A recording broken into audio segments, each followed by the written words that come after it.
بسم اللہ الرحمن الرحیم. السلام علیکم. مائی نیم از شمائلہ یوسف.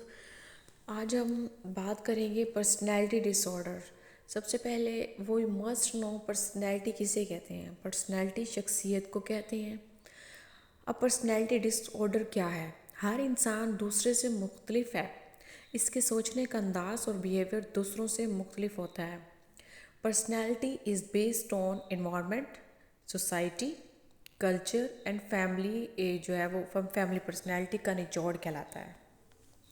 Physical appearance is not enough. Behaviour, feeling, thoughts, یہ تمام جو چیزیں ہیں ہماری جو ہے انٹرنل پرسنالٹی کو بناتے ہیں. فار ایگزامپل بڑی بڑی شخصیات ہوتی ہیں جیسے قائد اعظم علامہ محمد اقبال. یہ بھی ہمارے جیسے انسان ہیں. اپنے کام، سوچ اور رویے کی وجہ سے یہ دوسروں سے مختلف ہوتے ہیں.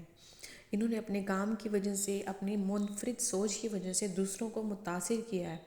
ان کی پرسنالٹی جو ہے وہ ہمارے لیے بہت موٹیویٹیو ہے. اب پرسنالٹی ڈس آرڈر کی ڈیفینیشن کیا ہے؟ Personality disorder is a type of mental disorder in which you have a rigid and unhealthy pattern of thinking, functioning and behavior. A person with a personality disorder has the trouble perceiving and relating to situation and peoples.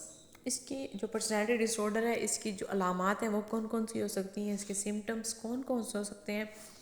ان کے ہوتے ہیں chronic feelings of empathy, mood swings, اکیلا رہنا پسند کرتے ہیں یہ لوگ، اور جو ان کے ایموشنز ہیں وہ انسٹیبل ہوتی ہیں، خوف زدہ رہتے ہیں. انہیں کسی بھی چیز کا سگنیفیکنٹ فیئر ہوتا ہے. انہیں لو ٹیمپرامنٹ ہوتا ہے اور یہ انکانشیس رہتی ہیں. خود کو نقصان پہنچانے کا ان کو وہ ہوتا ہے، ڈر ہوتا ہے کہ خود کو نقصان نہ کہیں پہنچا دیں، اس لیے ان کو اتنا اکیلا اتنا ٹائم نہیں چھوڑنا چاہیے.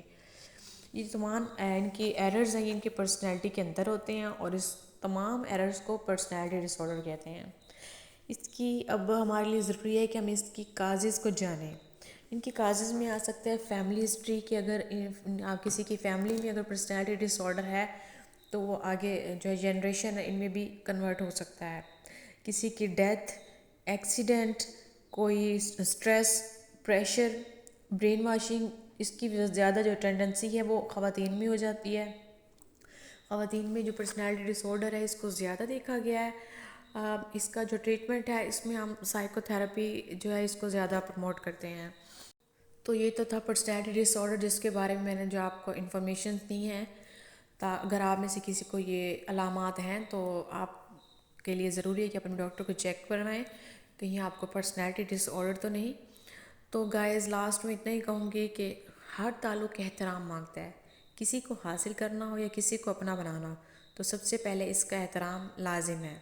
تعلق اگر ختم ہو جائے اور یاد رہتا ہے تو وہ صرف اس کا احترام رہتا ہے کہ اس نے مجھے کتنی عزت دی تھی، تو اس نے مجھے کتنا مان دیا تھا. تعلق اور رشتہ یہ تو اللہ کی طرف سے ہیں اور اللہ کی طرف سے بنے ہوئے ہیں، لیکن ایک دوسرے کو عزت دینا اور احترام کرنا ہمارے اور آپ کے ہاتھ میں ہے. اور محبت صرف دو پیروں پر سیدھی کھڑی ہوتی ہے جس میں ایک پیر توجہ کا ہوتا ہے اور دوسرا عزت کا. Thank you so much. Shumaila Yousuf signing off. اللہ حافظ.